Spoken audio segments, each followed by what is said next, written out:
Michael's Story by Drew Wager. In a galaxy of 400 billion stars, there is not a day that goes past without heroism, without adventure, without tragedy. Traders, explorers, and combat pilots all know the risks of venturing out into the black. Some seek the solace of the darkness between the stars, others the credits that can be earned ferrying things from here to there. Still more take a darker path, preying on others. Most adventures go untold, lost in the chatter of a trillion souls. But just occasionally, through chance or lucky happenstance, some stories do get told. A few make it back from the void. And thus, legends are made, and heroes are remembered. A sleek vessel stood on the docking pad at Fort Gonzalez Orbit Starport on the Factor system, its bright white paintwork resplendent in the bright lights that illuminated the interior of the station. Keen ship spotters would have immediately recognized the trim profile of a Saud Kruger Orca, a stylish passenger transport. Two figures could be seen through the windows of the expansive bridge, an older man wearing the stripes of a captain and a younger woman sitting in the co-pilot seat, gesturing at a holofact display. You got the cargo manifest? Grant Jenner was the captain and owner of the Rising Moon. He'd spent his career racking up the light years, ferrying people and cargo all across the bubble. Sent it to you already, Cap. Everything is on board, checked in and stowed. Carla Ross was his newest crew member, a swift replacement when his previous co-pilot had opted to retire. She was a fresh cadet, young and rather too enthusiastic. She made him feel old. Retirement couldn't come too soon. You've already done the admin. Of course, it's easy. Used to file the universal cartographics and trade data for my grandpa. He liked everything neat and tidy. Fuel? Topped up the moment we landed. My grandpa always said it was best to refuel the moment the docking clamps engage, just in case he had to make a swift getaway. Your grandpa had a lot to say for himself, didn't he? Used to fly a Cobra Mark III back in the old days, before the frame shift drive. Long haul stuff back then, not like all this luxury. Real seat-of-the-pants flying. I heard no complaints about my Orca when you signed on. Oh, don't get me wrong, it's a beautiful ship, all sleek and sassy-like, but all this automation, flight assist, docking assist, cruise assist, it's not exactly exciting, is it? Exciting is the last thing you want in space. Trust me. Grant sighed, looking out beyond the cockpit. He could just see the darkness of space beyond the rectangular exit dock of the station. Out there was death and danger in equal measures. Carla was still chattering away. Oh yeah, but lasers, missiles, blasting ships to pieces. The stories my grandpa used to tell sounded a lot more fun back then. Yeah? Well, you can keep it. The only good thing about the good old days is they ain't now. What's your grandpa doing these days anyway? Not much. He's probably still in orbit around Requat 6, what's left of him. Oh, hey. I'm sorry. He knew the risks. Thought he'd make one more run. Turned out to be his last. Hence you're here, I guess. Got to earn some credits. Get my own ship one day. My parents hate space. Think I'm nuts to follow in Grandpa's footsteps. I plan on taking on those Thargoids, give them a good kicking. What? With your amazing admin skills? Bet they'll be terrified of you. I'll get a ship, one of those vultures, or maybe an Imperial Clipper, you'll see. Yeah? Well, you got a ways to go yet. Ships ain't cheap to buy or run. Finish off what's left of the departure prep. We need a little maintenance. Ship stats say the integrity's down 20% from optimal. How much do they want to fix it? 20,000. I'm in the wrong job. Stuff that, we'll wait till we get to the other end. Where are we going anyway? Someplace called Tianvei? Never heard of it. One of the old worlds, I think. Part of that old trading block around Lave, Listi, and Tianisla? I don't need a history lesson from you. Who do we have on the passenger list? Just one on this run. Luxury cabin, though. Paying a pretty price. Some bigwig opera star, I think. Dame Hilda Gregory Smythe.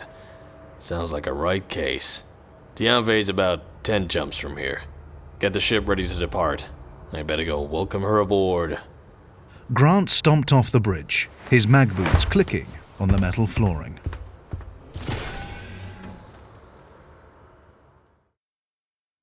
A few light years away, two ships were racing forward.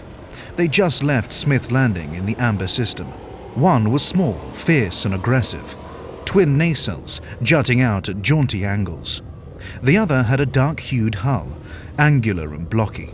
Both were blasting forward, trailing bright glowing plumes of fire.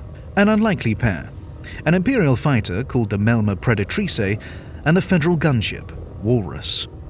The smaller ship was pulling ahead, streaking through the stars. Aboard the Imperial ship, the pilot hit the boost and pointed at the speed readout as it continued to climb. That's insane! Commander Michael Holyland could hear his uncle's voice over the comms link, crackling with static from the overcharged engines. What have you done to that thing, Michael? Can't keep up, eh, Uncle Matt? Dirty drives, G5 mods, lightened hull. What haven't I done? Just trying to stay one step ahead of your brother, right? Nathan's got nothing on this. I reckon it's the fastest Imperial Eagle in the whole galaxy. You're probably right. Want to throttle back so I can catch up? I'm pushing 400 meters a second here, and you're leaving me in the dust. Michael pulled back on the throttle, and the Imperial Eagle slowed from its headlong charge. You chose that Federal gunship. I told you it was slow. Even when you've beefed up the drives, you're never going to be proper fast. That thing is way too heavy. Bet the Walrus can hang in a firefight longer than you can. This thing is a tank. I don't need to hang. I can pick and choose my fights. But I get to elite quicker than you, and you had a head start. Yeah, you probably will. You heading back to the station to polish that shiny little ship of yours a bit more? Nah, got a mission to run. Nothing much, just some encrypted data for the Imperials. That's what you get for having no cargo space. They're paying, I'm flying. Yeah, just watch those Imperials. Snooty lot. Don't trust them myself. Sort of folks who can stab you in the back while shaking your hand. I'll be back before you know it. Probably beat you there given what you're flying. Very funny. Fly safe. 07, Uncle. Michael pushed the throttles forward again and toggled the hyperdrive controls. The ship buzzed around him and hurled itself into the void.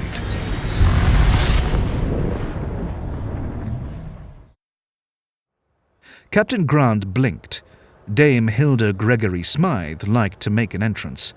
She had two enormous mag-locked suitcases which trundled up the boarding ramp under their own power. Both were bright pink, with enormous fluffy handles. Dame Hilda was drawing even more stares, clothed as she was in a vast, glittery sequined purple gown that floofed out in all directions. Grant thought she looked rather like a brown dwarf star, but declined to say so. Dame Hilda took a look along the flanks of the rising moon before stepping forward. Oh, they sent an Imperial interdictor for me last time. Gravity in the carousel, don't you know, darling? Quite the thing. This way, ma'am. Grant led up from the boarding ramp to the passenger reception and then on to the portside cabins. The doors slid back and he gestured inside. Is this my cabin? Yes, ma'am. Miss Gregory? Ma'am will do. Dame Hilda at a stretch, but nothing more. Double-barrel surnames are such a bore. Inherited it from my late husband, along with oodles of cash, of course. Of course. Being a luxury cabin, it was vast. An enormous bed, Imperial-style chaise longue, desks, settees, and additional rooms for toilets and showers. The windows were the main feature, huge panoramic viewports which looked out from the side of the vessel, commanding an astonishing view. Hilda looked around it with a sniff. Rather compact and bijou, I see. Well, it will have to do. Luggage over there, if you please.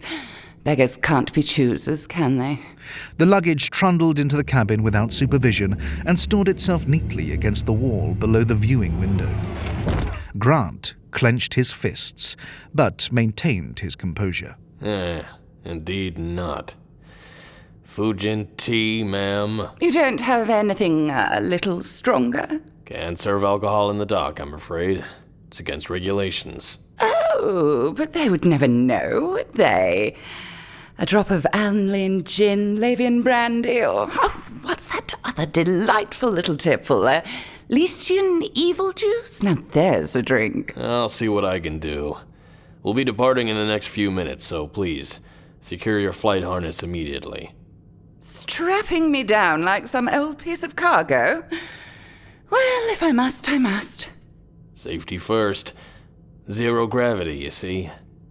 If there's anything else you need, just let me know. Oh, I intend to, don't you worry. Oh, fabulous. He stomped back up to the bridge. Carla was already strapped into the co-pilot's seat and was starting the pre-flight sequence.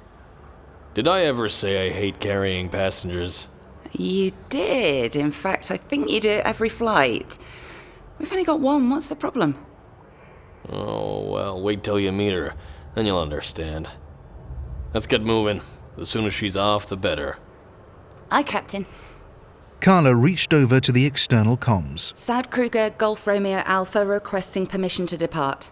The response was immediate. Saud Kruger, Golf Romeo Alpha. Clearance granted. They both watched as the ship was rotated around on the pad. The faint clunk of the docking clamps disengaging echoed through the hull. Grant applied a little upwards thrust, and the rising moon was on its way. The ship glided through the station's docking slit and into the bright glare of Fector's star. Grant pushed the throttles up to full power.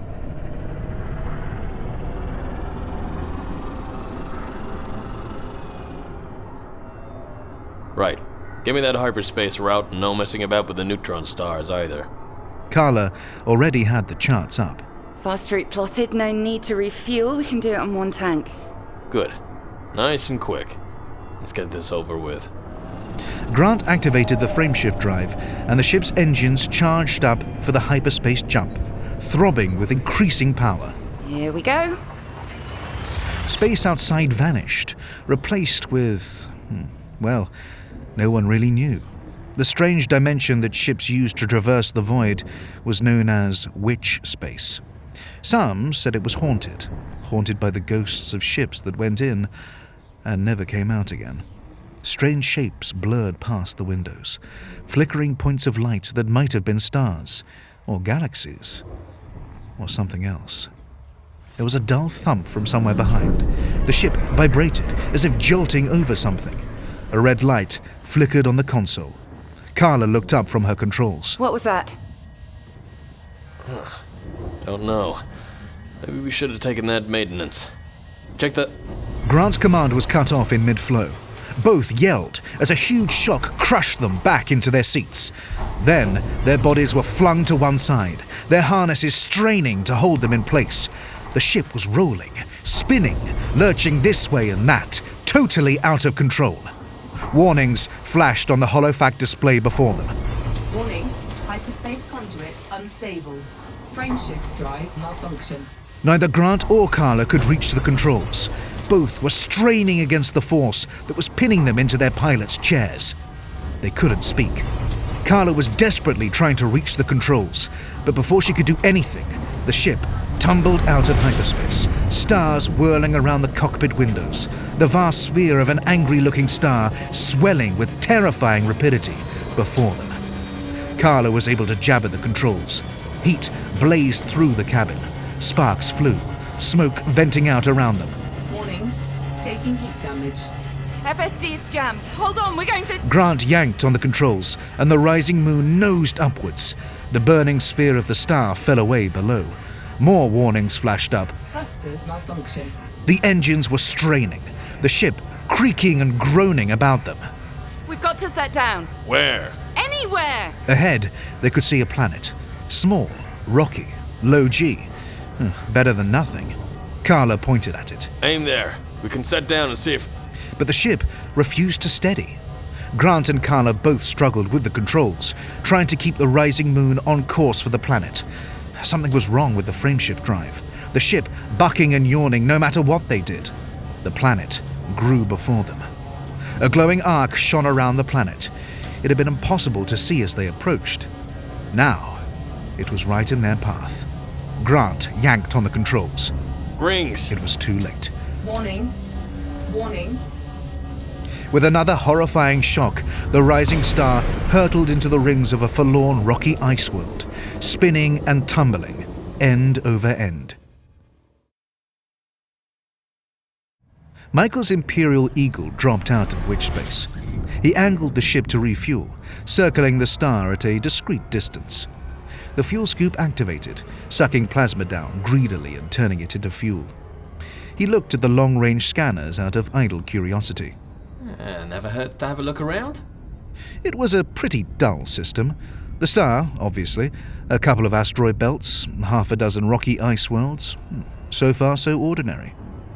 One other ship showed up on the long-range scanner. Let's see what you're about. He locked the scanners on it, seeing the familiar shape of an Orca passenger vessel. He frowned. What are you doing? The Orca was spinning, tumbling end over end. It was close to one of the planets. As he watched, the scanner lost contact. His console beeped, and a message appeared. Fuel scooping complete. That ship must have dropped out of frame shift. Better just check it out. He turned his ship around, thrusting away from the star, and headed towards the planet. Another vessel was hiding in the system. Equipment shut down, its signature cold and invisible against the blackness of space. Its hull was painted with an aggressive shark tooth livery, the panels scored with laser blast wounds from many encounters. A python. And not just any python, a pirate's python, heavily engineered for the task of plundering other ships. This one had a fearsome reputation. Few escaped from under the guns of the falchion. Like its reptile namesake, it waited for prey to wander close, then it struck and killed. Its pilot had managed a scan of the Orca before it dropped out of range. A passenger liner, potentially stocked up with all sorts of interesting cargo. And once Jezebel Shim made up her mind, nothing could change it. She licked her lips. Harvest time. What in space kind of luxury transportation do you call this? Dame Hilda had somehow found her way onto the bridge of the rising moon. Ma'am, if you would Don't just... you dare mom me. I paid good money for a safe and pleasant trip, not to get shaken around like a cocktail in a cheap bar. Explain yourself. We've suffered a breakdown. You've suffered a breakdown. What about me? The stress. I have a concert to give. I'm the leading lady, you know. They can't start the show without me. You do realize what's riding on this, don't you? Tickets have been sold, Captain. Bums on seats. People are expecting a show at the Tianve Extravaganza, and I have to be there. How long will we be delayed? We're trying to work out what's happened. Then hurry up, then. Grant turned to Carla. She looked pale. Well? Something blew on the hull, Captain. Can't see what. The external cameras aren't working either. Engines are offline, life support's looking flaky too, but the AFMU can take care of that. Hull integrity is down to 40%, and we've got a major fuel leak. No pressure in the tank. Orbit isn't stable either. Proper stuck. Grant swallowed. Hilda leaned in. So, are we going to be late? Ma'am, right now we're gonna be lucky to get there at all. He turned back to Carla. Send out a distress call. Let's hope someone's listening.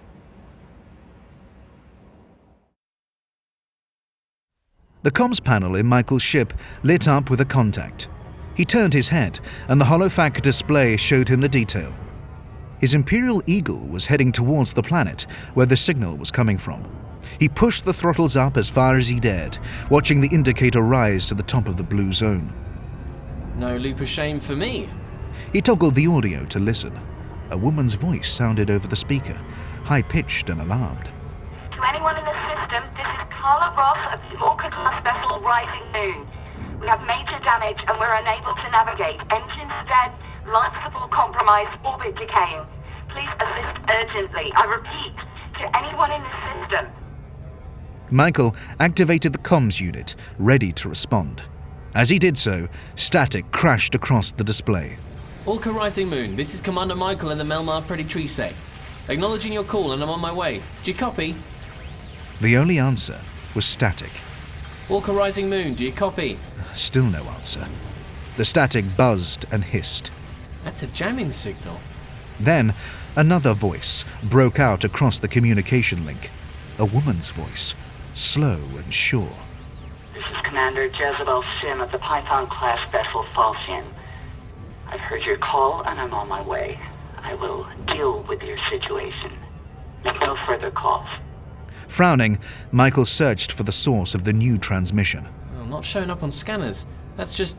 Ah, there it is. The Python was already between him and the Orca. Its scanner readout was pale and difficult to see. Michael managed a lock. The news was not good. Python. Falchion. Jezebel Shim, Elite. Wanted. A pirate. He did the calculations in his head. A Python versus an Imperial Eagle. The Python was a big mid-range ship.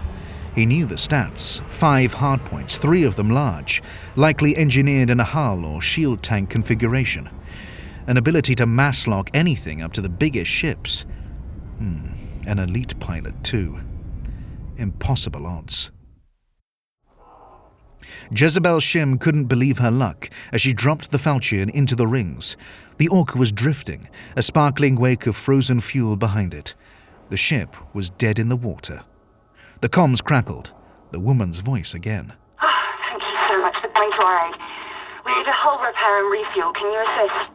Jezebel didn't respond, but toggled the manifest scanner aboard the Falchion to confirm the contents of the other ship's cargo hold. 30 tons of luxury goods. A good day's work. She switched comms over to wideband. First, let us discuss payment. Drop your cargo, and I will ensure that help is sent to you. Captain Grant had a sinking feeling in his stomach. What'd she say? Carla was looking at him. She wants us to dump the cargo. She's just scanned us. Scan her back. Carla did so. An elite pilot? Wanted. She's a pirate. We gotta do what she says. That ship's a war machine. Grant was pushed aside as Hilda, in her purple-gowned glory, pushed her way forward. Oh, no, you don't. Those are my sets, costume and jewellery. I'll not have some jumped-up floozy making demands just because we're in a tight spot. Never give in to bullies. Didn't they teach you anything at sim school? Before anyone could see her, Hilda had grabbed the comlink. Now listen here, you space prima donna. I am Dame Hilda Gregory Smythe, and you will get word to the appropriate authorities on my behalf right this minute. Otherwise, you will be held fully responsible for ruining my premiere at the Tianvi extravaganza.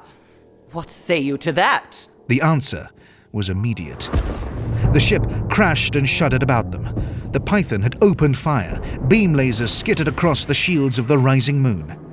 Carla and Grant watched as the shields flared, struggling to repel the fierce firepower. The laser fire stopped. The comms crackled. Drop your cargo, or I will destroy your ship and all aboard. Carla punched the comms again. Help us! We're under attack! Many question the value of the combat ranking system enforced by the Pilots Federation. Some say it rewards violence and destruction. Others that it's just a measure of survival. Can you measure bravery? Making the right choice? Fighting on behalf of others when you could turn away? What of honor and courage? The greatest commanders are known not by their rank, but by their deeds. Michael's hand was clenched on the controls of his ship. The comms crackled, the woman's voice again. He heard panic and alarm. Help us, we're under attack! She was desperate, scared. Without thinking further, he turned his ship about. Not having that. Not on my watch. He dropped out of frameshift drive into the ring system. Before him, he could see the Orca and the Python. As he approached, the Python opened fire on the defenseless vessel. It's crippled. That's not a fair fight. He adjusted his ship's power configuration, putting all the available energy into the weapons before deploying them. A beam laser, deployed on the hull top amidships, supported by 2 multi-cannons, hung beneath the fuselage. He squeezed the triggers. He shouted out the name of his ship as a battle cry. Melmar Preditrice!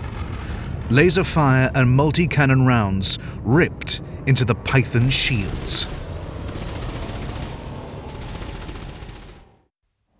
Carla was pointing out of the Rising Moon's cockpit windows. Look, another ship. As they watched, a small vessel rapidly closed the distance. A beam of laser fire arced around, splashing across the Python shields, causing them to flare. Multi-cannon tracer fire flickered in the darkness. Grant squinted through the windows. He doesn't stand a chance. That's just an eagle. He'll be blown to pieces. Whoever that is space crazy. We've got to help him. Together we... Grant was shaking his head. Best thing for us to do is what the pilot wants. Dump the cargo. Hilda glared at him. That's mine, not yours. Let's give that hoity-toity madam the what for. You got any guns on this ship? Grant looked terrified. Just a couple of mid-range pulse lasers. Won't do a thing to that ship. We can't even move. Carla leaned forward. Better than nothing. And we can turn. Grant didn't move. Hilda pushed him out of the way. Come on, sister, let's do some pew-pew. Grant staggered back, furious. This is my ship. You can't... Hilda gave him a stare. Sit down and belt up. We're saving your life. Have the good grace to be grateful. Michael saw the Python's drives flare. The ship peeled out of the ring system with the speed that belied its size. Yep, definitely engineered. He slotted in behind it again, the beam laser blistering into the bigger ship's shields.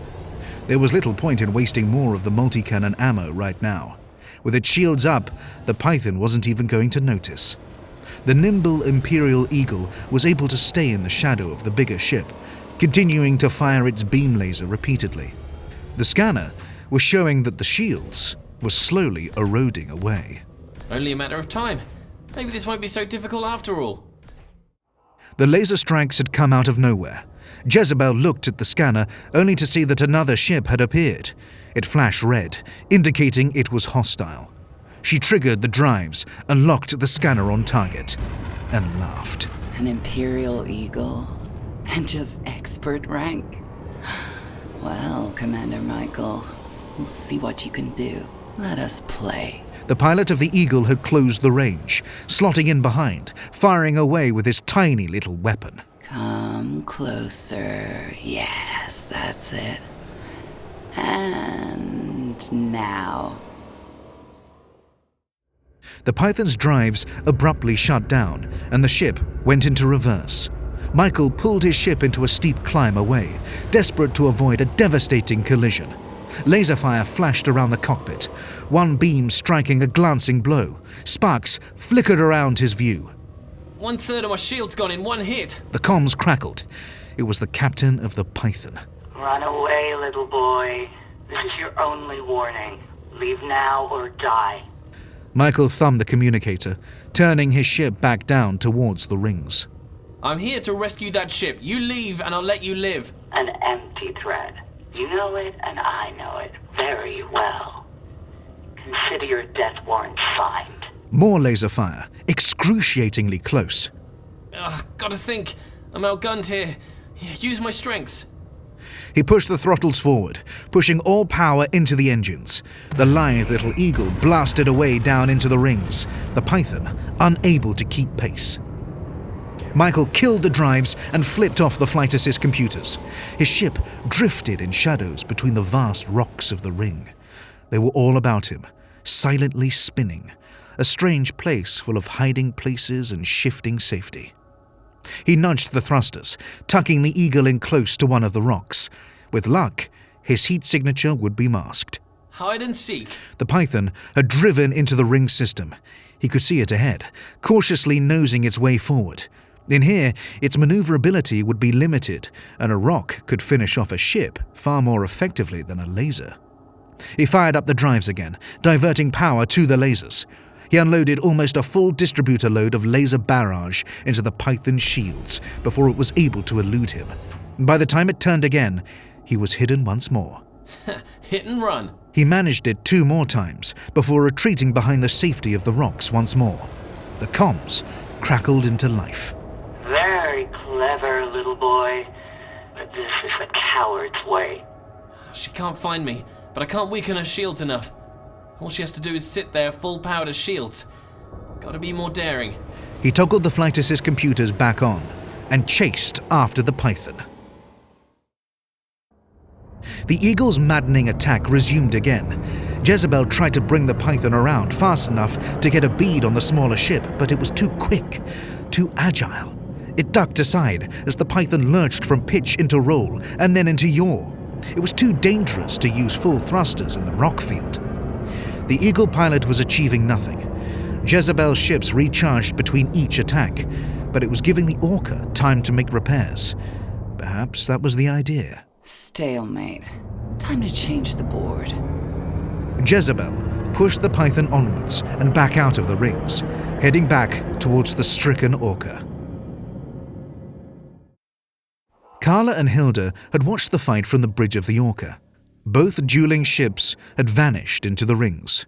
Brief flashes of laser fire had given away their position before the Python had re-emerged. She's coming back this way. Carla had managed to wrench the rising moon around. The ship was pitifully slow without its main engines, but the orientation thrusters were working. The 2 pulse weapons were gimbaled though, compensating a little for the lack of agility. Hilda grinned. Ah, the second act. Come back this way, we have a little surprise for you. Michael had no choice but to pursue. The Python was calling the shots. I have speed and agility. There must be a way to use them here. Just need... Wait a minute. The Python had got within range of the Orca again, but the Orca responded with its own weapons. Michael could see twin pulse lasers pounding out in staccato beats from the lower hull. The Python veered aside, having assumed its prey was crippled, its shields flaring in response. Michael saw his chance. Computer, flight assist off. All power to weapons and engines. The Eagle rolled and yawed, its engines flaring. Michael tucked it into a rolling loop, pummeling the Python with continuous fire, pounding it with unrelenting energy. Every time the Python veered away to deal with him, he brought the fight back, and the Orca swung around and brought his own firepower to bear. The constant motion was making him feel dizzy, the starfield whirling outside. He couldn't keep this up forever. One more blast of fire. He triggered the beam laser again, watching as the temperature soared. Warning, taking heat damage. But that was followed with... Target shields offline. He grinned, grabbing the second trigger. The multi-cannons roared, spitting their incendiary wrath into the hull of the Python. Sparks flew. The Python had clearly had enough. Michael saw it trigger its boost, engines flaring bright as it roared away, trying to get far enough away to trigger its frameshift drive. It was heading through the rings, angling away from the planet. Frameshift charge detected. No, you don't. He activated the scanner, clicked through the subsystems and selected the drives, firing the Eagle's boost as he did so. The Python grew large in the forward display as the Eagle swept up from behind. Michael's fingers tightened on the triggers one more time. Laser beams and multi-cannon fire converged on target. Even as it ran, the Python's portside engine received the devastating barrage. It shattered under the attack, spewing burning engine components in its wake and throwing the ship into an uncontrolled spin. The starboard engine was still at full throttle. Elite combateers know when to run, even if it is humiliating. That's why they're still alive. The Eagle was too elusive, too fast. Jezebel decided enough was enough. Without shields, hull repairs and equipment damage costs would soon exceed any profit she might make. She turned the Python, aimed it through the rings, and activated the frameshift drive. There was a bang, a thump, followed by a roar of noise. Alarms blared in the cockpit. The ship yawed abruptly to one side. Stars whirled outside. A rock. Close. Too close. Michael saw the python hit the rock. The impact crushed it instantly, the wreckage spinning away before disintegrating in a cataclysmic explosion. Debris flashed in the void and then was lost to the darkness. Michael caught his breath, whispering. Killed it. He gasped, his voice louder. Killed it. Killed it good. He turned his ship back towards the Orca, pulling alongside. The comms flickered into life. He heard the voice of the woman who'd sent the distress call. You did it! Oh, that was amazing. Thanks so much. We owe you our lives. Michael shrugged. Hey, you did your bit too. That trick with the pulse lasers. Teamwork. Nice work, kiddo. Just shows what you can do when folks pull together, eh? Michael smiled. System Authority vessels eventually came to the aid of the rising moon, fixing the hull and topping up the fuel tanks. The Imperial Eagle stayed on watch until they came, and then left, waggling its wings in farewell. Carla looked back at Grant. He was slumped against the rear of the bridge. You all right, Captain? No. Had enough of this. This black isn't the place for me no more. It's a place for the young. I want a nice beach somewhere planetside. Carla frowned. You're scaring me now, Captain. Gonna sell up. Sorry, girl, that's it. You're out of a job. But I need this job. You know I need it. We can do this. Look what we just came through. Grant shook his head, stood up, and walked out of the bridge. Carla sank into the co-pilot's chair, her head in her hands. Excuse me, darling. Carla looked up at Hilda. I need a pilot, but I haven't got a ship. Hilda flicked a finger towards the holofax system. Carla blinked in surprise. Dame Hilda Gregory Smythe. Credit balance, 1.9 billion credits. Hilda winked. How about I buy you one? What do you fancy? I'll give you 1,000 credits to get you started. Kind of interested to see how you get on. The Imperial Eagle flickered back into existence in the amber system, drawing quickly towards Smith's landing station. Michael flipped up the comms panel and requested docking clearance, angling his ship towards the spinning Coriolis station. The comms continued to buzz for attention. Michael accepted the connection. Hey, Uncle. His uncle's voice cracked back across the link. Get lost or something? Well, you know. Did a little sightseeing along the way. Tested out the ship. All seems good. Uh-huh. Do you like opera? What? I said, do you like opera? I don't know. Why? Blagged us a couple of tickets to some gig in Tianvi next week, if you fancy it. What have you been doing out there? Michael grinned. Just doing what I do. There was one more comms message to review. He opened it up. It was a symbol, a stylized pair of wings, familiar to every pilot out there in the black. The text below was short and to the point. Good going, Commander. The Pilots Federation recognizes your impressive number of registered victories, and your combat rank is now Master.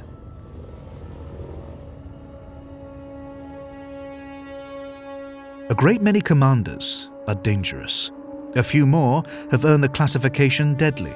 Some even achieve the accolade of elite. But every commander has to blaze their own trail and find their own path. Some can be satisfied that they made a difference, made a tough choice, persevered when the odds were against them and the situation bleak. Bravery and courage, unbowed in the face of overwhelming odds. That's the way of the truly elite. That's Michael's story.